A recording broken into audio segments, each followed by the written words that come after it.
إلى سيدنا محمد صلى الله عليه وسلم وآله الكرام وأصحابه المعصومين وإلى مشايخنا والمسلمين خصوصا إلى والدينا وقرابتنا وجميع وخصوصا إنا ومنا في الآخرة وخصوصا إلى سيدنا منصور وأهل سلسلة وأصوله وفروع رسله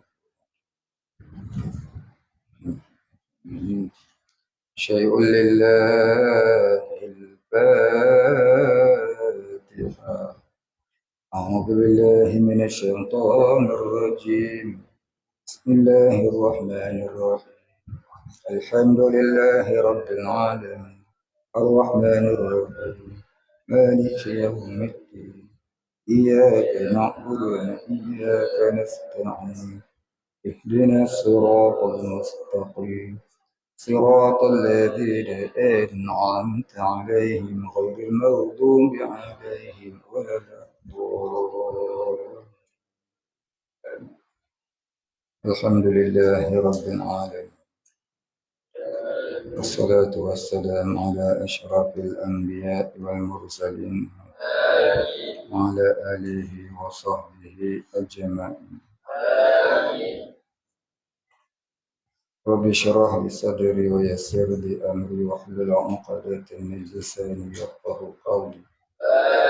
ولا علم لنا إلا ما علمتنا إنك أنت العليم الحكيم. رضينا بالله ربا وبالإسلام دينا وبمحمد نبيا ورسولا. اللهم اجعلنا من التوابين واجعلنا من المستغفرين واجعلنا من المتطهرين واجعلنا من الموحدين واجعلنا من المهتدين واجعلنا من المخلصين له الدين واجعلنا من العارفين واجعلنا من عبادك الصالحين واجعلنا من المتقين. اللهم أحينا بحياة العلماء وأمتنا بموت الشهداء. آمين يا رب العالمين. بسم الله الرحمن الرحيم. قال مصنف والمؤلف رحمه الله تعالى ونفعنا به وبعلومه وبركاته آمين يا رب العالمين. Qala musannif, ada satu cerita bahawa seorang yang soleh mendapatkan ilham dari Allah Subhanahu wa taala. Orang-orang soleh ni dapat ilham dari Allah dengan perantaraan malaikat mulhim. Kalau Rasul dan Nabi, mereka dapat wahyu dari Allah melalui perantaraan malaikat Jibril. Tapi orang-orang wali, mereka dapat ilham dari Allah dengan perantaraan malaikat mulhim.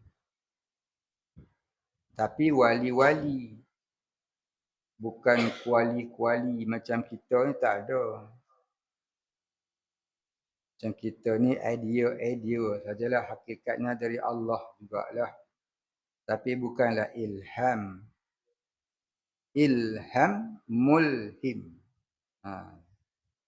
Malaikat yang mahatanya malaikat mulhim. Jadi kalau orang awam macam kita ni, dia tak nama ilham, dia namanya khutrah. Maka khutrah itu ada 4. Yang pertama namanya khutrah nafsi, iaitu bisikan dari nafsu. Yang kedua khutrah syaitani, iaitu bisikan syaitan. Yang ketiga khutrah malaki, iaitu bisikan malaikat. Yang keempat khutrah rabbani, iaitulah bisikan dari Allah. Maknanya petunjuk dari Allah. Kita tengah-tengah jahat, tiba-tiba rasa nak jadi baik. Tengah-tengah rock main gitar, buang gitar-gitar, terjun pergi sungai mandi, pakai kain pelekat, baju Melayu, pergi masjid sembahyang. Orang tanya, one or demo? Hamba takut. Takut besok rasa macam nak mati. Tak mudah main gitar, nak duduk masjid pula. Mudah-mudahan itu khutrah malaki. Kemudian petunjuk yang seterusnya itu sehingga menjadi soleh, mudah-mudahan khutrah rabbani. Ya, kalau orang wali itu ilham. Kalau orang pergi tepi pantai, pergi hutan rekreasi cari ilham untuk buat lagu rock, itu bukan ilham. Itu namanya khutrah. Setan duk bisik ke dia. Last week, itu khutrah syaitani nama dia. Bukan ilham. Baik, habis. Faham makna ilham tu? Dia orang macam kita ni tak nama ilham. Baik. Tapi kalau orang nak mengaku dia dapat ilham, gasak pergi ke dia lah. Jangan bertekak dengan dia. Menang pultih, kalah pultih. Kita bertekak dengan orang ni, menang pultih, kalah pula, nanti biar ke dia lah. Itu istilah sahaja. Ya, istilah di sisi tasawuf. Di sisi bahasa dia nak kata ilham, gasak pergi ke dia lah. Ni di sisi tasawuf. Macam orang kata yang arif.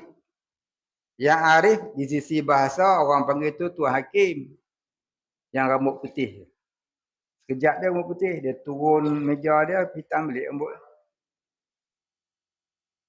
Tapi kalau di sisi tasawuf, yang arif itu ialah arif billah. Orang wali-wali Allah. Dalam ilham itu katanya, ini kata orang soleh tadi ni, yang mendapat ilham dari Allah. Engkau minta apa sahaja pasti diberi. Orang soleh ni ada 3 martabat. Orang soleh ni ada 3 martabat. Yang pertama martabat abrar. Yang kedua martabat muqarrab. Yang ketiga martabat siddiq. Abrarin, muqarrabin, siddiqin. Abrar tu soleh darjah awal. Muqarrabin tu soleh darjah pertengahan. Siddiqin tu soleh darjah kewalian. Baik, apa dia kata?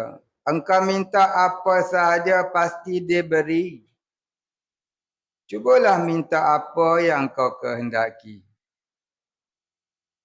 Tapi orang soleh itu adalah orang yang mendapat taufik. Apa taufik? Kekuatan untuk melaksanakan amal ibadah. Itu asal makna taufik. Kekuatan untuk melaksanakan amal ibadah. Lalu ia menjawab, Seorang yang tahu segala sesuatunya akan berkata kepada orang yang tidak tahu segala sesuatunya. Mintalah nescaya aku beri. Aku tahu apa yang baik bagiku untuk diminta dan engkau sendiri yang pilihkan untukku. Hal ini penting. Apa maksudnya? Maksudnya orang yang dah sampai maqam siddiqin, orang yang benar, dia sudah melepasi darjah redha bil qada'illah. Maka apa yang Tuhan takdirkan untuk dia, maka itulah yang terbaik. Maka dia tak nak minta apa-apa dengan Allah sebab tinggi darjah malunya. Al-haya'u minal iman. Malu itu separuh dari iman. Seperti mana Nabi Ayyub alaihissalam tak kala diuji dengan sakit, bini dia suruh dia berdoa agar sihat. Apa dia kata? Aku malu. Aku malu nak minta. Pasal apa? 80 tahun aku diberi kesihatan. Aku sakit baru 8 tahun. Nak minta lagi. Aku malu. Katanya. Datang pula Jibril. Suruh tadah tangan kami nak amin. Dia kata apa kat Jibril? Aku malu. Jadi orang yang dajah ini, dia reda dengan takdir Allah tu tinggi. Sampai dia malu nak minta apa dengan Allah. Apa yang Allah takdirkan untuknya itu baik belaka. Itulah dia orang-orang yang mendapat ilham. Ini orang-orang wali ni. Bukan macam kita. Kita duit tinggal RM1 dalam poket. Nak cukup bulan lagi seminggu. Gelabah perut kita. Betul tak? Ni orang makan gaji lah. Saya tak makan gaji. Gergaji pun saya tak makan. Saya makan nasi je. Baik, habis. Perkara kedua. Kita harus menyerahkan segala sesuatunya kepada Tuhan. Sekarang bagaimana fikiranmu andai kata ada seorang laki-laki berkata kepadamu, aku sanggup mengurus segala urusanmu dan aku sanggup mengatur semua yang engkau perlukan bagi kemaslahatanmu, yakni kebaikanmu. Kebaikan kehidupanmu. Kemaslahatanmu maknanya kebaikan kehidupanmu. Apa juga masalah hidupmu biar aku yang uruskan. Kau tak payah buat apa-apa. Jadi serahkan saja segala urusanmu kepadaku. Engkau kerjakan apa sahaja yang menjadi tugasanmu. Kau jalankan tugasmu. Aku jalankan urusanku ke atasmu. Urusanmu, aku yang settlekan. Tugas kau saja kau buat. Apa tugas kita? Tugas kita hamba Allah. Mengabdikan diri kepada Allah. Urusan dunia serah pada Allah. Itu maksudnya. Itu namanya orang tafwid. Orang yang tafwid. Tafa waw ya dot. Tafwidun. Tafwid mana orang menyerahkan segala urusan kehidupannya kepada Allah. Yang dia buat apa? Tugas dia sebagai hamba Allah. Apa dia tugas hamba Allah? Innal ladzina amanu wa 'amilus solihati kanat lahum jannatul firdausi nuzula. Innal ladzina amanu, sesungguhnya orang-orang yang beriman. Orang beriman tu apa kerja dia? Innal ladzina amanu wa 'amilus solihat, dan beramal dengan amal yang soleh. Orang beriman tu dia beramal dengan amal yang soleh. Apa yang amal soleh? Apa Tuhan suruh dia buat, apa Tuhan larang dia tinggal. Apa juga cakap mudah buat susah.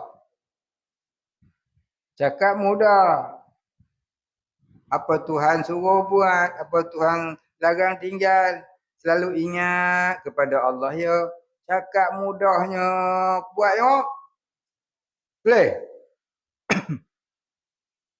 Boleh buat? Duduk di pondok macam tu boleh buat. No? Duduk pondok tak ada TV. Dan TV dalam poket je.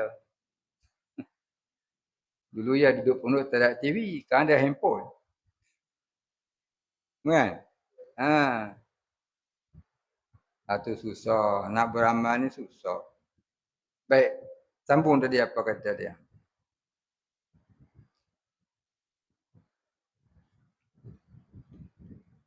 Sedangkan orang itu mengikut pendapatmu adalah orang yang paling tahu di antara manusia pada zaman itu dan paling bijaksana, paling kuat, paling mengasihani, paling takwa, paling benar dan paling setia.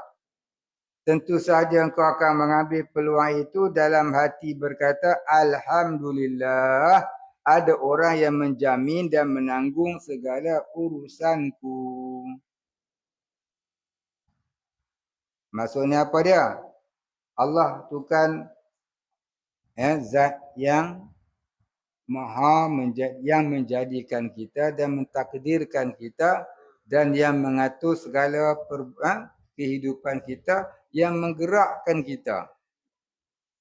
Dia yang takdirkan kita, dia yang jadikan kita, dia yang gerakkan kita, dia yang atur rezeki kita, makan minum kita, jodoh kita, kerja kita, ajal maut kita.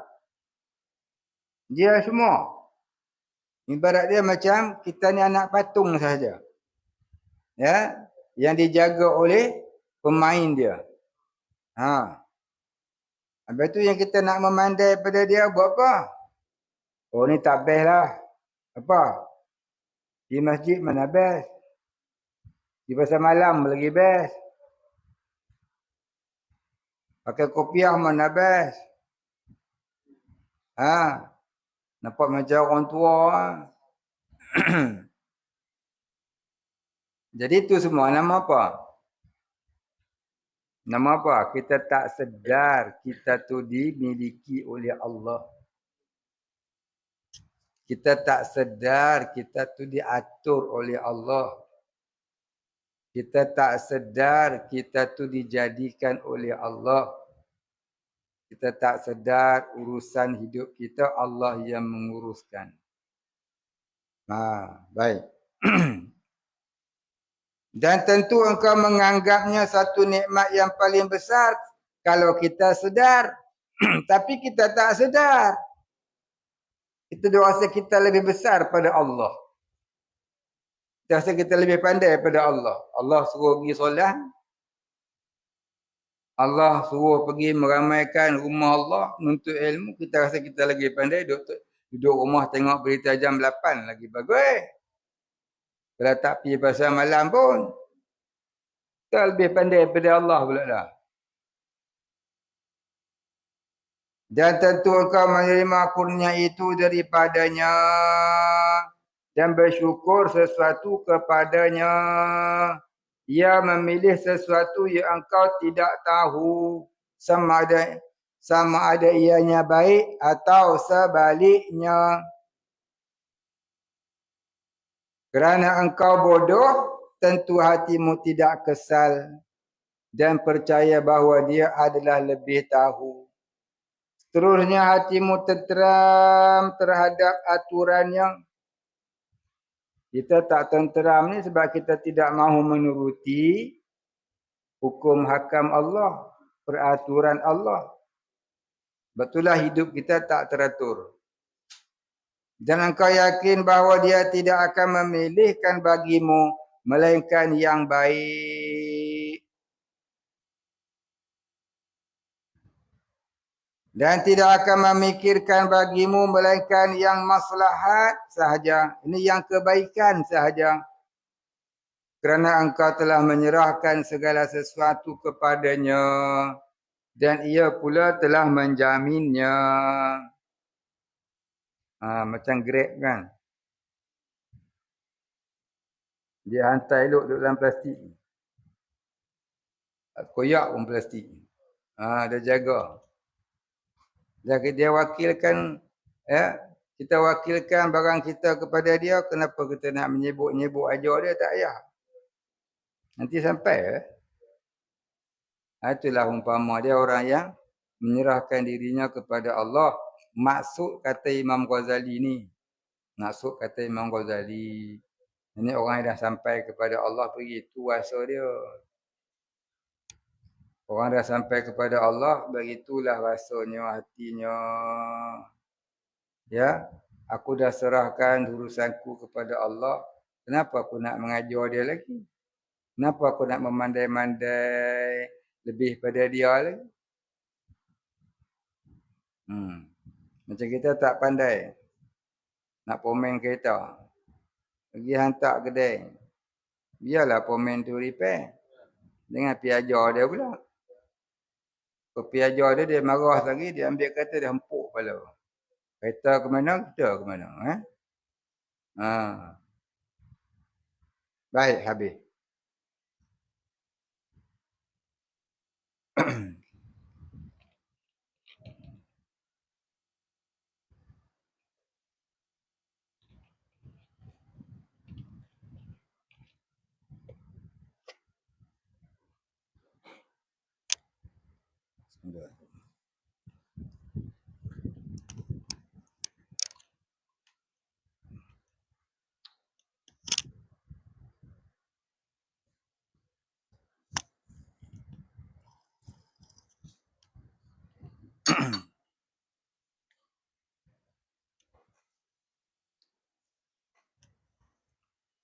Baik. Kemudian katanya, bertolak dari sini, dia tulis apa? Sini. Bertolak dari sini, yakni dari kepahaman apa yang diterangkan di atas. Kenapa engkau tidak menyerahkan segala sesuatunya kepada Allah Subhanahu Wa Taala? Contohnya seperti rezeki. Rezeki inilah yang selalu orang khawatirkan. Ya. Rezeki inilah yang selalu orang khawatirkan. Dia tak boleh nak percaya dengan rezeki Allah. Dia percaya dengan kuasa dia. Kerja dia. Tulang pak kerat dia. Pemikiran dia. Dengan Allah dia tak boleh nak percaya.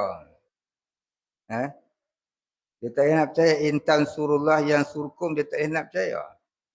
Dia percaya bukan tak percaya. Kekuatan hati nak meletakkan sepenuh hati dengan Allah tu tak termampukan. Sebenarnya bukan tak termampu, tak mahu. Mampu tu mampu. Tapi kita tak mahu. Allah letakkan satu-satu musibah kepada hamba-Nya itu. Allah Ta'ala mengetahui seseorang tu mampu. Tapi kenapa rasa berat? Sebab kamu tak mahu. Ya. Cakap pandai. Kena. Boleh tahu. Bukan? Kita tak mahu sebenarnya. Kita tak mampu. Mampu tu mampu. Mampu tu mampu. Kita boleh tidur sehari 3 jam ya. 4 jam boleh.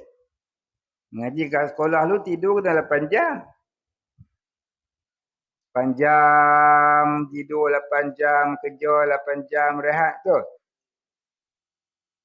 Tapi dah tua 3 jam cukup dah lah. 10 jam kerja. Lebih tu. Lebih tu macam-macam.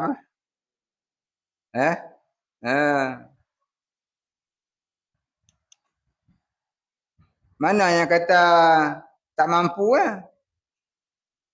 Kata tidur kena 8 jam, 3 jam boleh hidup. Dah bertahun-tahun lah. Itu mana apa? Kita mampu. Dan kita mahu begitu. Tapi kalau orang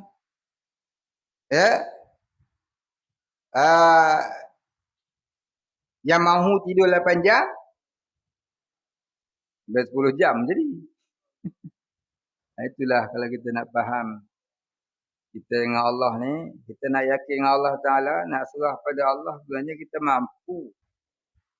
Cuma kita tak mahu sebab terhijab dengan ananiyah. Ananiyah itulah yang duk ngacau kita. Ya. Kita terhijab dengan kasbul wujud. Usaha diri. Ya. Usaha diri kita duduk tertipu dengan itu. Keakuan diri. Kita terhijab dengan asbab yang beradat. Itulah yang jadi kita mampu tapi tak mahu. Bukannya mampu milik, bukan tak mampu milik. Tak mahu berusaha untuk memiliki. Itu sebenarnya. Kalau cari dunia, dia kena bekerja keras. Kalau cari akhirat, dia kena tinggalkan kerja keras tu. Buat dengan tinggal mana senang. Buat dengan tak buat mana senang. Ngau siapa? Apa? Tak buatlah senang. Buat kan payah. Keluar peluh menyerit, kata orang Perak. Ngau panas rembang. Elok-elok kulit macam Jepun. Dah jadi macam bawah tapak selipar Jepun. Kan? Tapi kalau kita tinggalkan kan senang, tak payah. Tapi kita tak maulah, kita nak senang. Kena susah dulu. Dia pakai hadis Melayu tu kan. Berakit-rakit ke hulu, berenang-renang ke tepian. Bersakit-sakit di hulu, sampai tua tak senang-senang. Pasal apa? Kau berpegang dengan asbab yang beradat. Kau berpegang dengan usaha diri. Tak berpegang dengan Allah. Walaupun dah jadi trilion tapi masih lagi rasa berat, hidup tak cukup-cukup. Itulah namanya bala'ul mal. Bala, bencana harta. Bala'ul mal maknanya bencana harta. Tapi orang tasawuf tak kata bala. Dia kata jazak. Jazak, pembalasan. Daripada kita duk kumpul harta, jadi kuli dia, jadi hamba dia. Jadi kita ni duduk atas muka bumi, tafwid kepada Allah. Habis tak payah kerja lah. Kalau mampu tak payah kerja, tak usah kerja. Sudah. Tasawuf apa lagu ni? Habis tu orang yang kerja tentu dapat lah. Orang yang kerja siang malam pagi petang tentu dapat ke apa yang dia cita-citakan tu.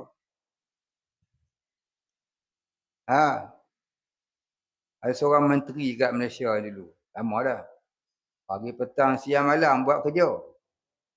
Konon-konon untuk rakyat. Lelah dia kepas ke dalam. Pegang besi. Dapat apa? Dapat pegang besi. Konon lah. Kalau cari akhirat, di dunia pegang besi, menepati hadis Nabi. Innad dunya sijnul mu'minin wa jannatul kafirin. Dunia itu penjara orang beriman. Maksud penjara pun tak apalah macam Imam Syafi'i, Imam Hambali. Yang kita baca baru ni. Tapi dia cari dunia, tiba-tiba duk pegang besi. Dunia tak dapat, duk dalam pula dah. Tapi kalau dia pandai dalam penjara besi itu, ya Allah sayang dia. Dia melakukan amal taat jadi wali dia. Pasal apa? Dia duduk situ dia tak payah fikir apa. Satu ketenangan sebenarnya. Dia tak payah fikir apa, dia cuma tak mengubudiahkan diri kepada Allah. Duduk luar banyak cerita. Nak kena beli rumah.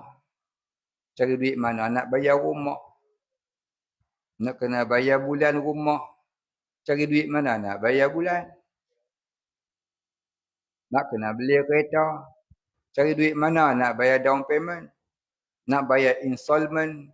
Cari duit mana nak bayarnya. Nak menikah pula. Nak kena pergi cari awek. Kan? Awek tak mau. Pasal kita tak handsome. Padan muka. Adalah pula awek mau. Mahal pula dah. Cari duit lagi. Dah cari duit kena simpan. Yang keluar. Yang simpan. Banyak keluar pada simpan rasanya. Bertahun pula. Tu bahana duduk di luar. Tapi dia rasa dia bebas lah. Tak apa. Dia memang semua orang lagu tu. Tapi orang duduk dalam tadi ni. Sedih tak hebat lagu tu. Sebenarnya itu peluang. Bila orang dah tak mau kita. Orang tak kita kat dalam. Tu peluang sebenarnya. Ya, peluang kita mengubudiahkan diri kepada Allah. Untuk kita mengoreksi salah-salah kita. Untuk kita kembali kepada mentaati perintah Allah. Orang-orang sufi dia pandang begitu. Lepas tu banyak, tu hikmah dia ramainya. Orang-orang yang berjuang di jalan Allah masuk penjara. Syafi'i masuk penjara. Jadi ramai-ramai lagi alim ulama yang masuk penjara sampai mati pun ada. Diseksa, dibunuh. Baik habis. Kenapa dia orang tak nak minta dibebaskan? Kan doa dia orang makbul. Kan Tuhan kata mintalah apa pasti diberi. Cuba minta apa yang kau kendaki. Kan? Orang yang sampai arif billah ni mintalah apa Tuhan beri. Tapi dia malu nak minta. Nak minta jadi kaya, minta jadi miskin. Sekali lidah jadi minta miskin lah. Baik Allah, segan aku nak minta. Kan? Kita berani minta jadi miskin. Tahu ni, takut miskin sungguh lagi. Sudah kan? Jalan-jalan cabut tayar. Hak depan cabut, hak belakang cabut. Nak? Miskin sungguh jalan kaki sampai ke Teluk Kemang nak? Tak jadi tak apa. Jadi lagi. Tapi orang nak kaya tu lah selalu kenapa tu, kenapa ni, kenapa tu, kenapa ni. Dia orang tak mau kaya tu. Bukan? Dia tak minta dapat. Itu kata Syekh Abdul Qadir Jalani. Dunia itu apabila engkau kejar, berlari ia daripadamu. Tetapi dunia itu apabila engkau tinggalkan, berlari ia mengejarmu. Itu kata Syekh Abdul Qadir Jalani. Cuma nak dengan tak nak lah.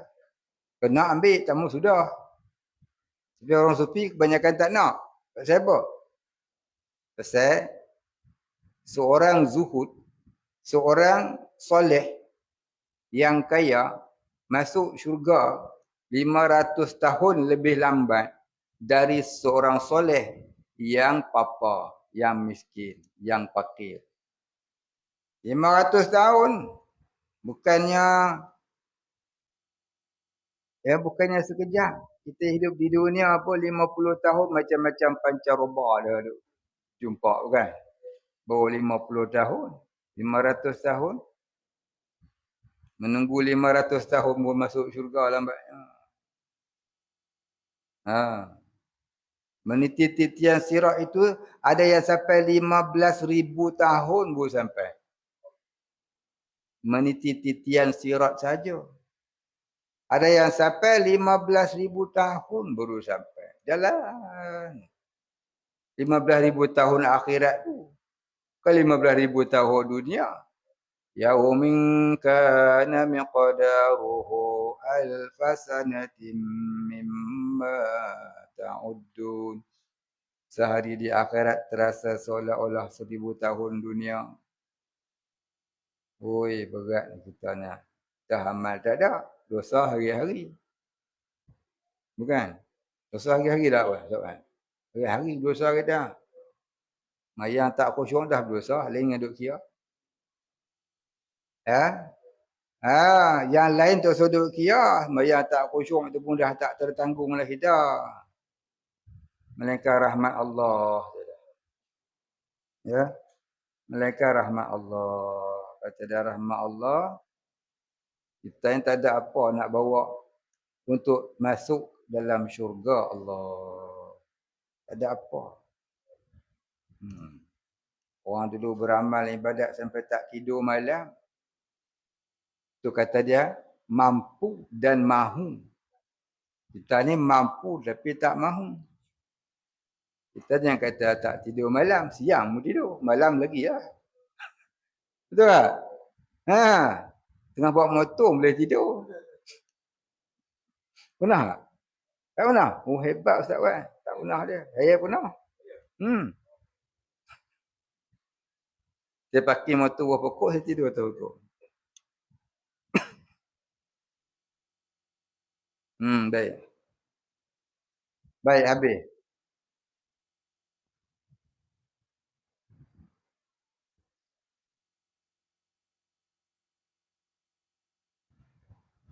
Kat mana tadi? Kat mana Ustaz Wan?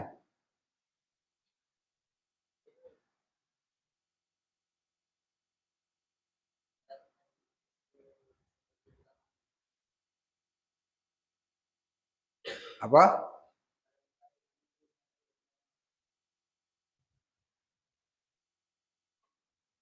Kalau kepada manusia sahaja engkau mahu dan percaya bahawa manusia itu paling pandai dan paling setia, tetapi kenapa engkau tidak menyerahkan segala sesuatunya kepada Allah, Tuhan sekalian alam? Maksudnya apa dia?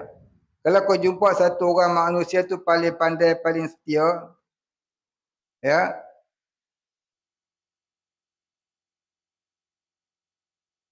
engkau boleh serahkan segala urusan kamu kepada dia. Kita jangan fikir apa dah. Begitulah kalau kita yakini Allah tu Tuhan yang paling setia. Setia dia macam mana? Kita mati, dia tak mati-mati. Kita mati, dia tak mati-mati. Dia setia dengan kita sampai kita mati. Jadi kalau gitu kenapa tak serahkan kepada Allah, Tuhan sekalian alam yang maha setia? Kita kasih kepada seseorang, seseorang tu akan meninggalkan kita apabila dia mati ataupun kita mati terlebih dahulu. Dan terkadang belum mati pun kadang-kadang dia boleh tinggalkan kita. Dia pikir orang lain. Buat kawan baik tu janji nak kahwin minggu depan. Minggu depan nak kahwin. Hari ni bertunang. Minggu depan nak kahwin. Malam tunang, malam nak kahwin tu cabut lagi. Pergi ikut acong lain. Boleh jadi tak? Pasal apa? Pasal tak ada kesetiaan di atas muka bumi oleh sesuatu daripada makhluk melainkan hanya Allah. Tiada yang kekal. Tiada yang kekal kesetiaan, keadilan dan sebagainya, kebaikan, kepercayaan. Melainkan Allah. Ya. Jadi campakkanlah kesetiaan itu kepada Allah yang tak kunjung padam setianya ia kepadamu. Itu maksud kata di sini. Kita nak dapat ni payahlah. Cakapnya mudah. Cakap macam mudah dia kan. Kita pergi jumpa Tok Bomo ke ustaz mana ke ustazah mana. Ya. Banyakkan taubat, astagfirullahalazim sebut. Jangan lupa Tuhan. Cuba tanya dia dah macam mana saya nak ingat Tuhan. Bagi tak lupa-lupa. Tolong tunjuk kat saya boleh tak? Suruh ya. Orang cakap tu mudah ya. Taat perintah Allah, yang dilarang jangan buat. Banyakkan astagfirullahalazim. Hati jangan lupa Allah. Umur sedap cakap. Kau boleh ke kau ajar saya macam mana nak bagi tak lupa Allah ni? Saya lama duduk cari ilmu ni. Tak jumpa-jumpa. Yang jumpanya ilmu matematik. Tolak bagi campur darah. Hari ni masuk campur. Masuk apa? Masuk gaji. Besok dah tolak. Tolak mana? Bayar hutang. Habis tak ada apa. Tu ilmu dapat. Ni ilmu ni tak dapat lagi ni. Macam mana? Ilmu apa? Ilmu nak bagi ingat pada Allah. Sentiasa lagu mana? Doa lama dah. Allahumma a'inni ala zikrika wa syukrika wa husni ibadatik. Ya Allah, ya Tuhanku, jadikanlah aku ni orang yang sentiasa mengingatimu dan perbaikilah amalanku, amal ibadahku kepadamu. Alamak dah baca 10 tahun dah baca. Tu pertua lagi. Kan? Itu maksudnya apa? Bukan semua cita-cita kita tercapai. Bukan hajat kita. Semua hajat kita akan dapat. Pasal apa? Pasal puasa bukan milik kita. Puasa milik Allah. Innallaha ala kulli syai'in qadir. Itulah dia. Dulu kecil-kecil kita duk berangan-angan, bercita-cita, macam-macam cita-cita kan.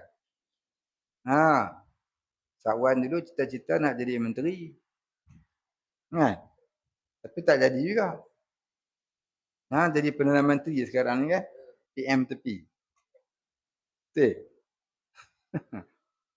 Mana ada menteri hak kita cita-cita tak ada. Itu bermakna apa? Innallaha ala kulli syai'in qadir. Tapi kenapa kita tidak mahu pergi ke situ? Ke mana-mana? Kepada innallaha ala kulli syai'in qadir itu. Kita bukan tak mampu, kita tak mahu. Sebab kita suka memandai-mandai.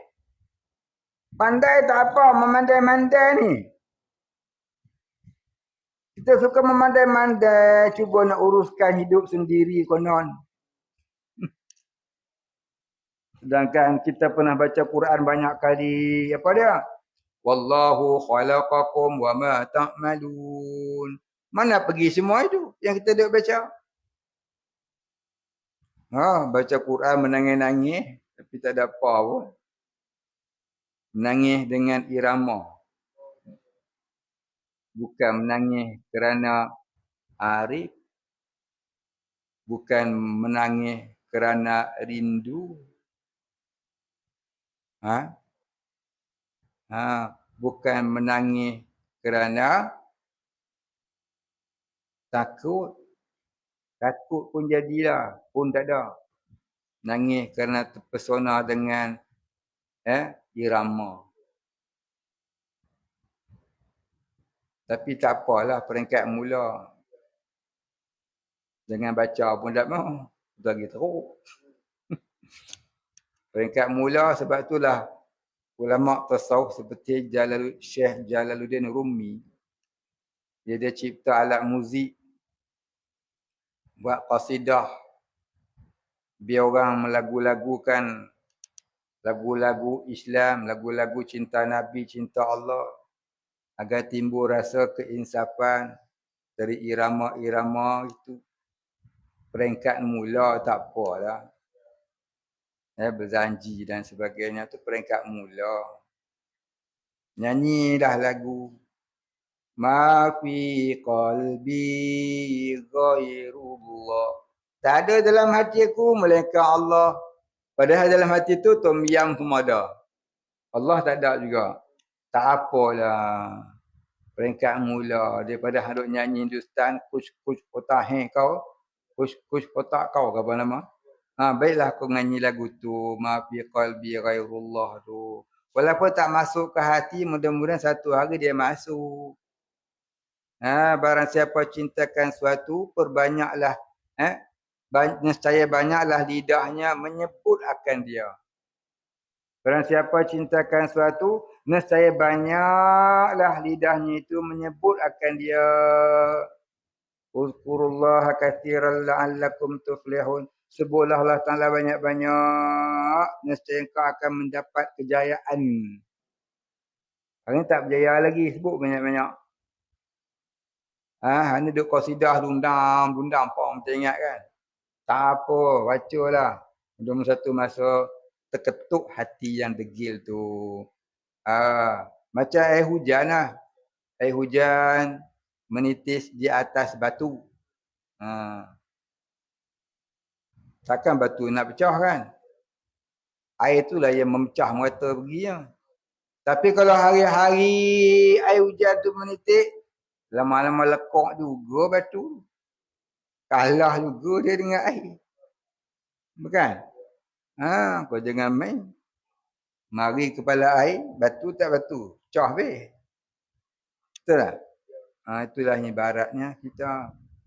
Jadi walaupun kita hati kita degil, ananiah kita kuat, berpegang teguh kita dengan asbab yang beradat tu kuat. Bukan sekadar itu, maksiat dosa pun kita hentang buat. Ya, jangan kita lupa untuk bertaubat dan berzikir serta berselawat ke atas Nabi. Ya, mudah-mudahan satu hari Allah Ta'ala matikan kita selepas pada taubat, selepas pada zikir, selepas pada selawat, mati kita terampun dosa. Walaupun baru kemarin kita buat dosa. Ya. Jadi Allah Ta'ala pilih itu pengakhiran kita. The ending of the life. Akhir kehidupan kita tu kok mana? Adakah akhirnya tu kita menyanyi? Ataupun akhirnya tu kita menari? Atau akhirnya tu kita baca Quran? Akhirnya tu kita pergi mengaji? Akhir tu apa? Baru semalam buat maksiat. Subuh-subuh dia pergi masjid taubat. Dia keluar masjid mati kena langgar. Mati apa dia? Mati husnul khatimah. Sebab yang terakhir dalam kehidupannya itu ialah amal ta'ah. Itulah inna rahmati ghulibat ghadabi. Sungguhnya rahmatku melebihi kemurkaanku, kata Allah. Sebab tu kita nak buat taat jangan tunggu lama. Jangan tunggu tua. Jangan tunggu kaya.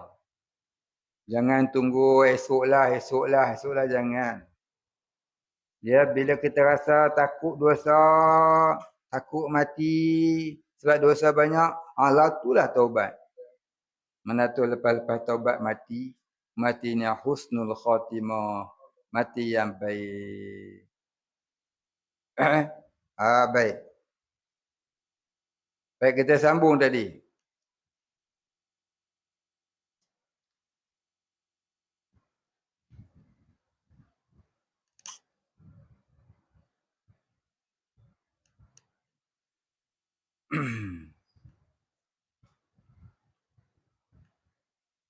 Dialah Allah Subhanahu wa taala jualah. Dia Subhanahu wa taala jualah yang mengatur segala urusan di langit dan di bumi. Allahul ladzi khalaqas samawati wal ard. Dia Subhanahu wa taala lebih tahu daripada siapa yang tahu.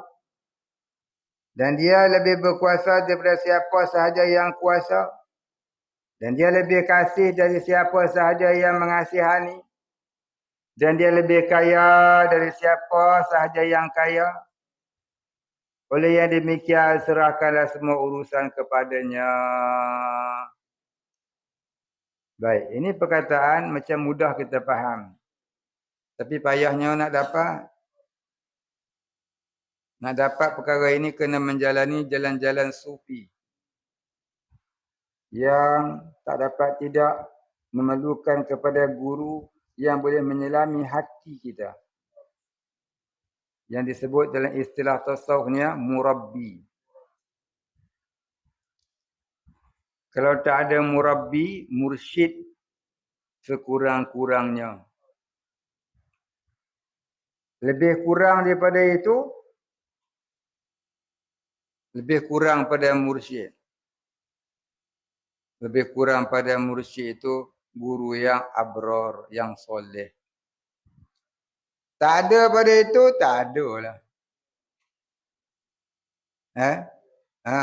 Tak ada juga yang soleh. Yang zahirnya tak buat dosa besar. Jadilah, jangan tak ada guru langsung. Ya, terbaiknya murabbi. Tak dapat yang murabbi, yang mursyid. Tak dapat yang mursyid, yang soleh. Tak dapat yang soleh, yang tak buat dosa besar menjadilah. Ya, yang pada zahirnya tak buat dosa besar. Apa dosa besar? Dosa besar yang selalu kita nampak ni apa dia? Minum arak, main judi, berzina, membunuh orang. Kan? Apa lagi dosa besar? Seksual hari ni kan banyak kan? Amal seksual lah, apa benda masuk khabar, masuk Google hari ni.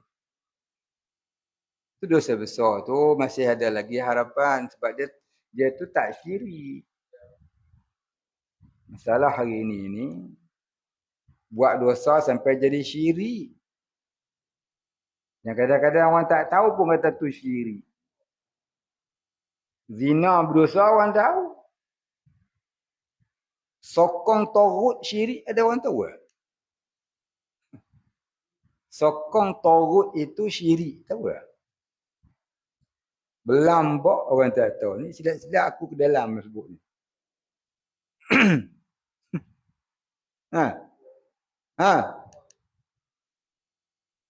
Salah sangatlah kalau orang tu buruknya amang seksual. Dosa. Dosa bukan syirik, bukan murtad, bukan kafir. Dia taubat habis. Allah ampun semua dosa. Melainkan syirik. Syirik Tuhan tak ampun. Melainkan kau kembali kepada Islam. Dengan buang segala syirik dalam hati. Antaranya ialah menyokong taghut. Ar-raddu bil kufri kufrun. Redha kepada kekufuran itu kufur. Di akhir zaman mana banyak? Hak ni yang banyak. Yang menyokong kepada kekufuran tu tak ada pun orang nak heran.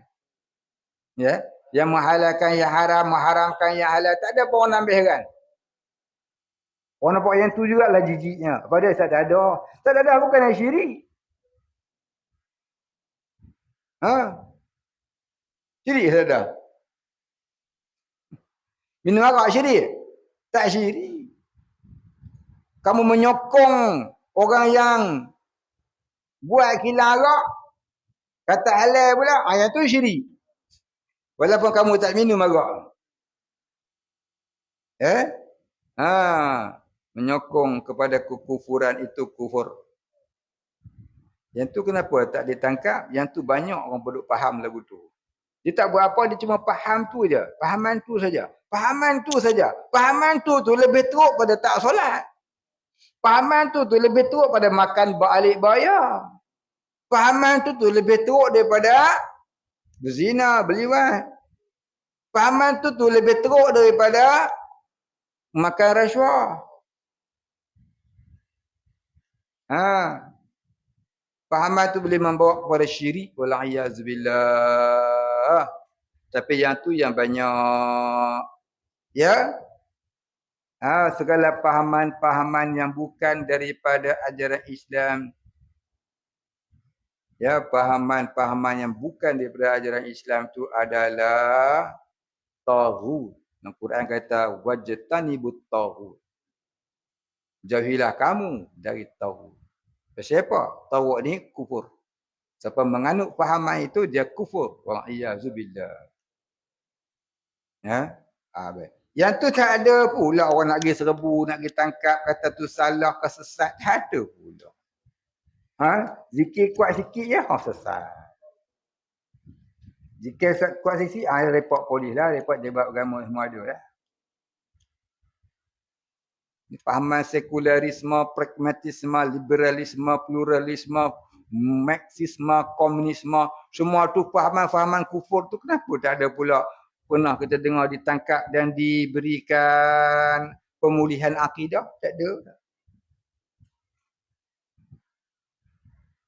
Inilah dia akhir zaman. Tanda-tanda kemunculan Dajjal amat hampir. Orang takut sangat sebut Dajjal. Takut konon. Takut konon yang kita duk panggil. Apa? Takut Dajjal datang lah. Yang dia tu duk panggil main. Duk menganut fahaman-fahaman sesat, kufur, syirik tu. Suruhlah kita bersedia. Bersedia apa? Sedia beras lah kot Dajjal mari. So, nak makan apa lapar.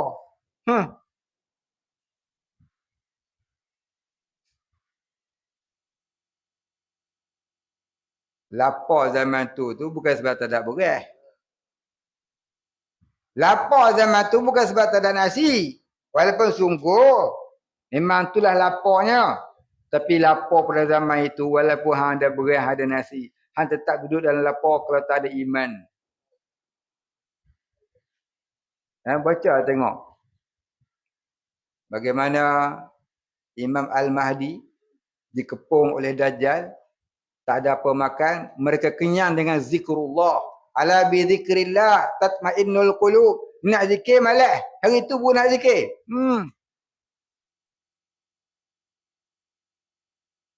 Zikir malas. Orang zikir sesat. Nyanyi tak apa pula. Lepas tu suruh simpan beras banyak-banyak. Simpan beras banyak-banyak bubuk lah cerita oi. Tanam ubi kayu banyak-banyak. Ubi kayu banyak-banyak pun lama-lama dia keras. Macam kayu nak makan apa? Betul. Dia cerita siap dalam hadis dia. Pada hari itu umat mukminin, orang-orang Islam, muslimin yang bertakwa, mereka kenyang dengan zikrullah. Ala bi zikrillah tatmainnul qulub. Risau sangat tak nak makan. Baik. Risau-risau belum Dajjal datang pun dia dah lapar dah. Belum Dajjal datang dah lapar. Dajjal dah banyak ni. Kan?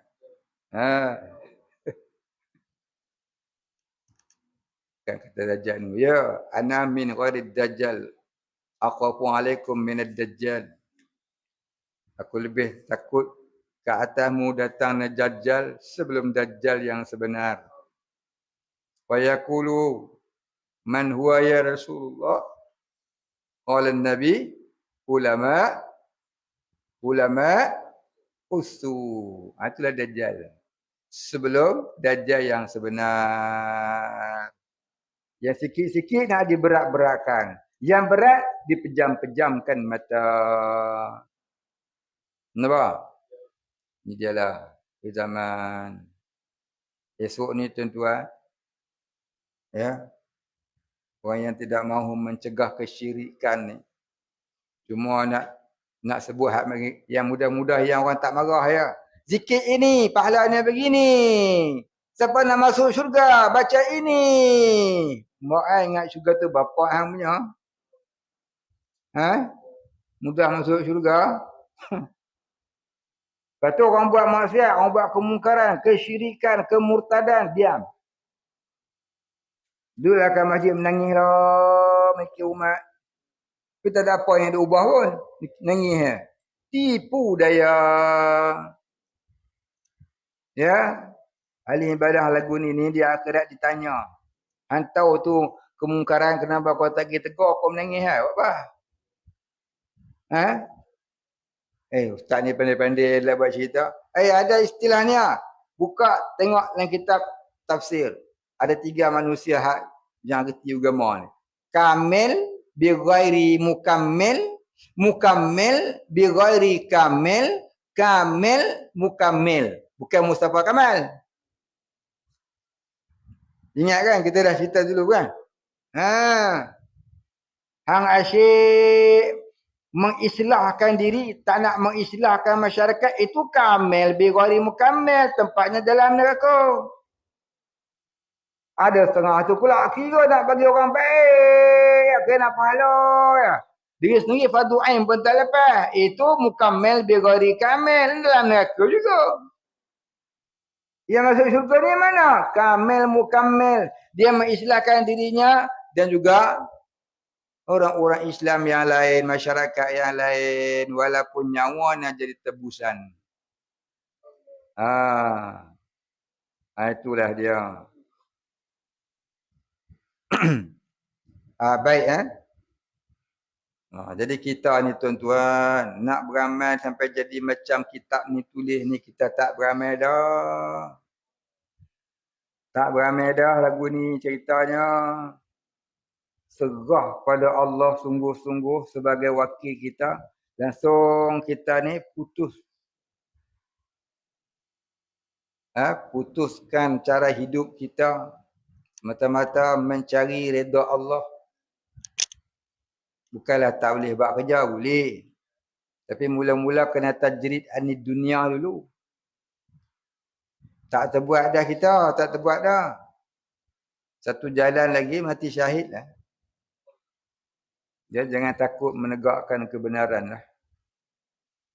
Qulil haq wa in kana murran. Katalah yang benar walaupun ianya pahit. Pahit tu apa dia? Walaupun galang gantinya ialah nyawa.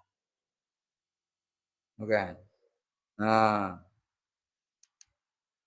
Habis dia kata kalau kena tangkap, kena tembak, kena apa lagi anak bini siapa nak jaga? Hang ingat selama ni hang ke jaga? Ingat selama ni hang jaga ke anak bini hang?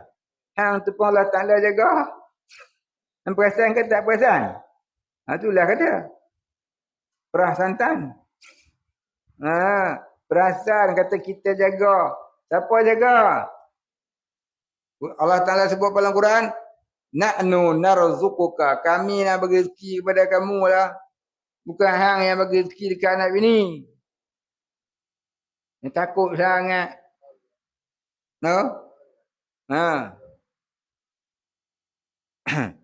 Baik. Saya nak cerita senang ni.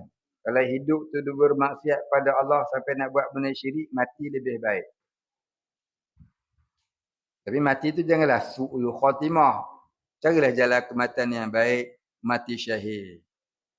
Cari jalannya, jangan takut. Tasawuf bukan yang ngajar kita ni mewalikan wani. Tasawuf itu mengajar kita agar jangan hubud dunia dan jangan takut mati kerana menegakkan agama Allah. Itu yang Rasulullah ajar hingga sahabat-sahabat berani mati dalam perang Badar Kubra walaupun mereka hanya 313 orang, musuh 1000 orang. Kenapa? Itulah dia. Rasulullah mengajar mereka dengan kesufian. Kesufian ni apa dia? Kebersihan hati semata-mata mencari redha Allah. Bukan redha manusia. Kamu cari redha manusia, manusia tak akan redha kepada kamu. Allah lagi tak redha. Kamu cari redha Allah, kamu tak payah cari redha manusia. Manusia akan cari kamu. Baik habis.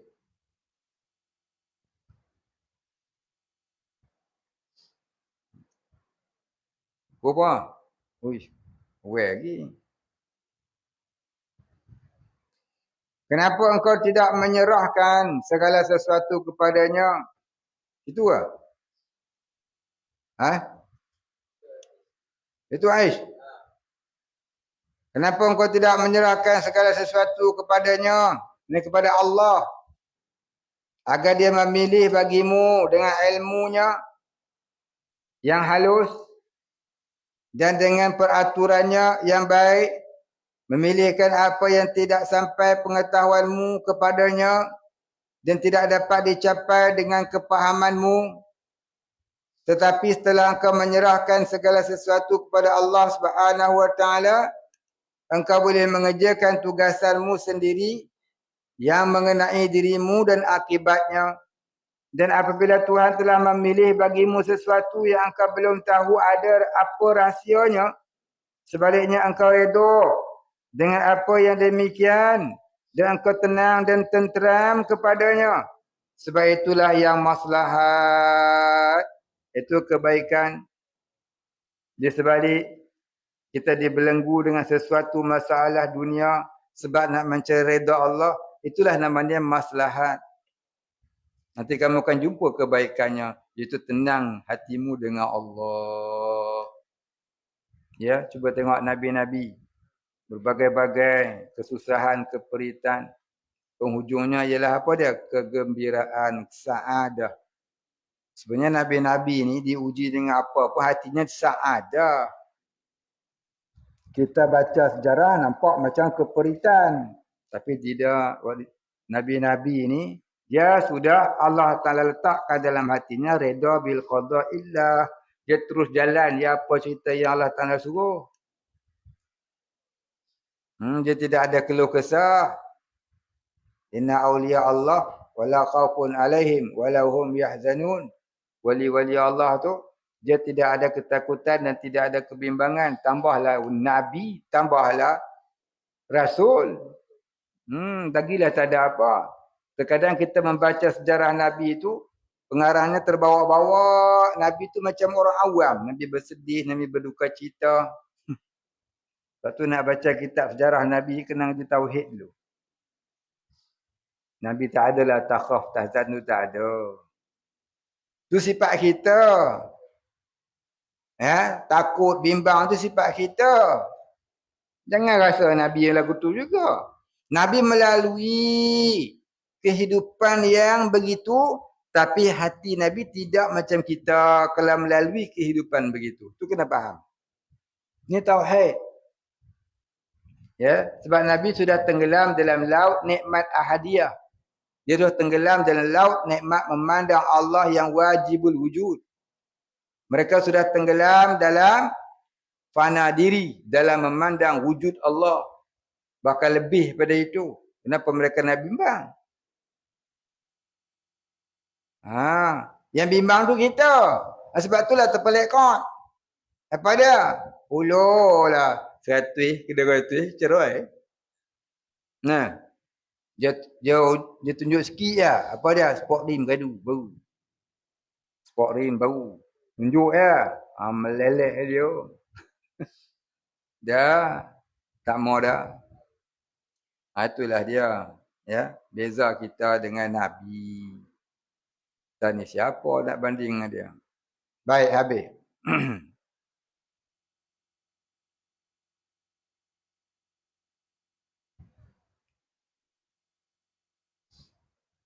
Sebab itulah yang maslahat. Dan itulah yang baik. Maslahat mana yang terbaik. Ya.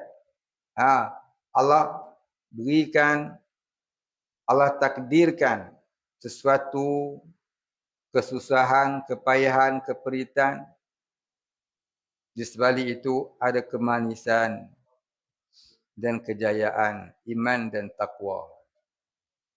Dalam Quran Allah Ta'ala sebut apa yang bermaksud jangan kamu mendakwa kami sudah beriman sedangkan kamu belum diuji.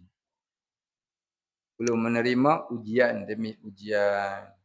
Hidup ni memang macam itulah. Syekh Junaid Al-Baghdadi dia kata apa? Inna dunya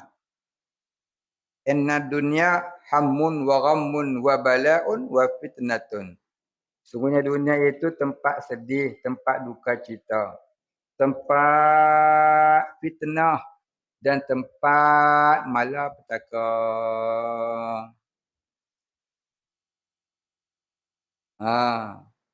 Orang yang berjalan menuju kepada Allah ini kata Ta'ala tidak ada hari raya bagi mereka. Hari raya mereka ialah bila masuk ke alam barzakh. Ya. Ibaratnya apa dia? Pulun cari bekalan. Letih tak kira letih lah. Jadi bila sampai ke sana penuh bekalan. Senang sesenangnya. Dunia bukan tempat kita. Ya. Dunia bukan tempat kita. Dan itulah yang baik. Renungkanlah hal ini. Semoga engkau mendapat hidayah insya-Allah. Wabillahi taufiq. Wabillahi wali taufiq wal hidayah. Dan dengan Allah Ta'ala jugalah yang mengurniakan hidayah dan taufik. InsyaAllah. Baik, kemudian katanya adapun redha terhadap qada, yakni keputusan Allah Subhanahu wa Ta'ala. Baik.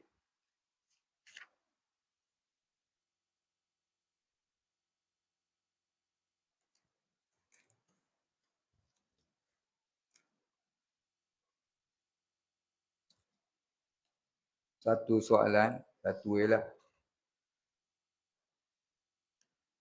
Soalan saya berkenaan akhir zaman. Ada seorang ustaz kata, akhir zaman waktu Dajjal keluar. Makanan waktu itu hanya zikir. Tapi zikir waktu itu tak mengenyangkan. Hanya saja membuat sabar dan kelaparan saja. Jadi mana satu yang betul? Entah, kita tanya ustaz tu.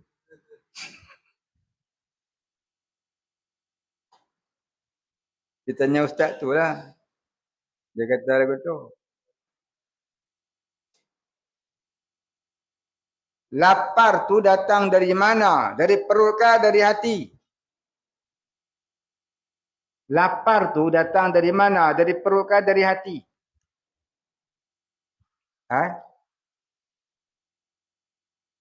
Dari otak, akal turun ke hati. Turun ke perut. Akal kata aku lapar. Dia hantar ke hati. Makanlah nasi. Perut pun keroncong. Prung kerang, prung kerang, prung kerang, krok.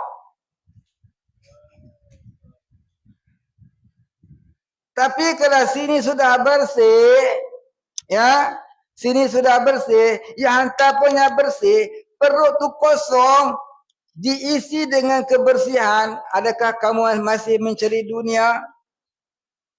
Tidak, kamu akan mencari ilah Tuhan. Kita ni yang lapar, kejap-kejap lapar, kejap-kejap lapar, kejap-kejap lapar. Sebab pasal apa? Pasal kita tak ingat Tuhan. Tapi kalau orang ingat Tuhan, dia puasa wisol sebulan baru berbuka. Sahabat Nabi ada yang berpuasanya 3 hari baru berbuka. Ada yang 7 hari baru berbuka. Ada sebulan baru berbuka. Ada 40 hari baru berbuka.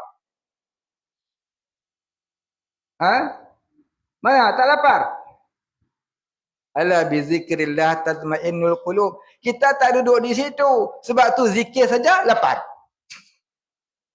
Tak zikir pun lapar. Pasal kita duduk di makam lapar. Makam lapar. Darjah orang lapar. Lepas zikir mesti nak makan. Tak ada makan tak ada masjid. Malam ni ada ceramah. Makan apa? Kambing. Datanglah 1000 orang. Malam ni ada ceramah. Makan apa? Ikan masin. 2 orang. Ialah Pak Imam dengan Muazzin. Mesti pun datang. Pasal apa? Lepas ceramah, lapar, mau makan. Tapi kalau orang sudah kenyang dengan zikrullah, tak makan pun tak lapar. Dia tak baca ke surah Al-Kahfi? Ashabul Kahfi tidur di dalam gua Kahfi 309 tahun. Lapar ke tidak? Kalau lapar tentu dia mati. Macam mana boleh tidur 309 tahun? Itu semua wali Allah yang semasa tidurnya mereka mengembara ke alam ruhaniyah, bertemu Rabbnya. Ada lagi? Nabi Uzair tidur 100 tahun, jaga-jaga hutan keliling. Tengok tepi dia bangkai kuda dia. Tak mati. Kenapa? Dalam tidurnya dia mengembara ke alam Rabb, ke alam ilahi, alam ketuhanan. Itu bermakna apa? Bukan makan itu yang mengenyangkan, bukan makan itu yang menyembuhkan, bukan makan itu yang menghidupkan. Yang menghidupkan itu Allah. Tak bacakan yuhyi wa yumit wa huwa ala kulli syai'in qadir. Faham ini? Kamu tanya ustaz mana? Saya tak memperkecilkan ustaz lain lah. Cuma mau cerita begitu. Kita yang lapar sebab hati kita penuh dengan nasi.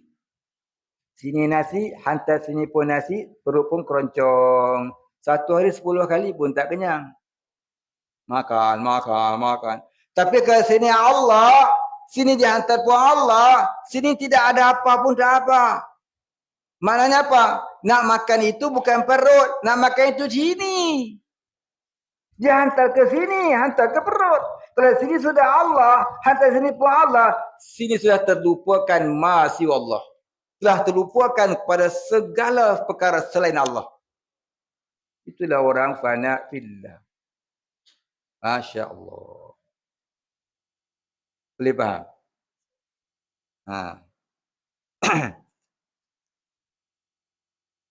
Baik, kita berhenti situ. InsyaAllah kita sambung. Kemudian katanya ada pun redha. Ila akhirihi wallahu a'lam. Al-Fatihah.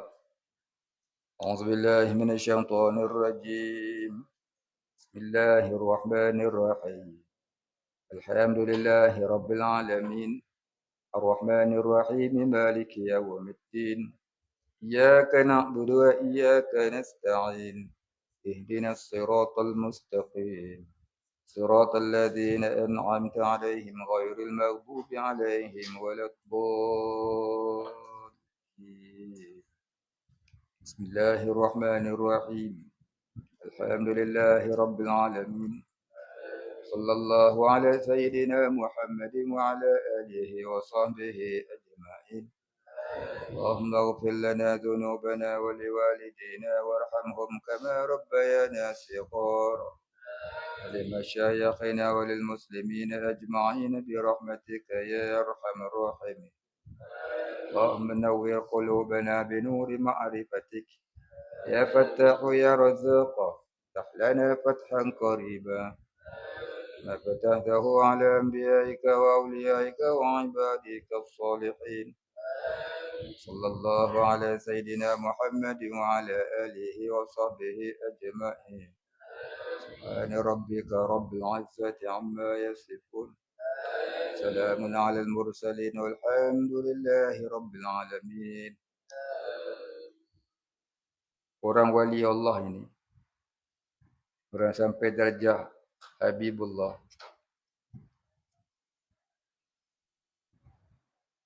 makan itu